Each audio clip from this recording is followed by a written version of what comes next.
okay, how are they being trained to have these, to believe that murdering and having joy at the death of civilians is a good thing, and to stop that training? Well, I think you hit the nail on the head, because we have first a mission to destroy Hamas. Nothing's going to stop that, because if you want peace, destroy Hamas. If you want security, destroy Hamas. If you want a better life for the Palestinians in Gaza who've been hijacked by Hamas, destroy Hamas.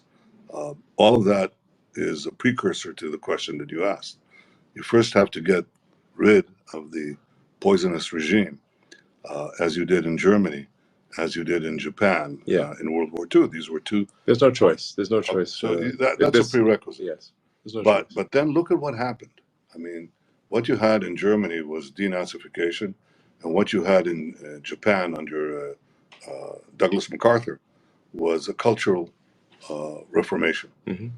And Japan that you visit today is so different from Japan of the 1930s. Germany that you visit today is so different from Germany of the 1930s. Well, is that possible in the Arab world? And I categorically say, of course it is, because we've seen it already in two places. We've seen it in the Gulf states, and we see that when you visit Dubai or when you visit Abu Dhabi or when you visit Bahrain, you see something entirely different. There was, in fact, a cultural change there. And let me say that same thing is, in my opinion, happening to a considerable extent in Saudi Arabia.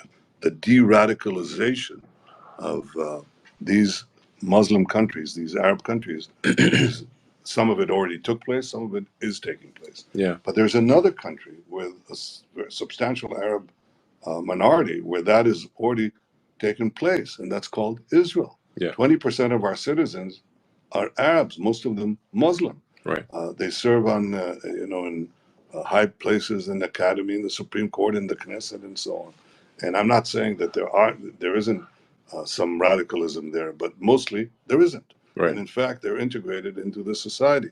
So we have to do the same thing. We have to demilitarize Gaza after the destruction of Hamas, and we have to de-radicalize Gaza, and that will take some time, especially work on the mosques and on the schools. That's where children are, imbibe their values. And then we have to also rebuild Gaza, and I hope to have our Arab friends help in that context.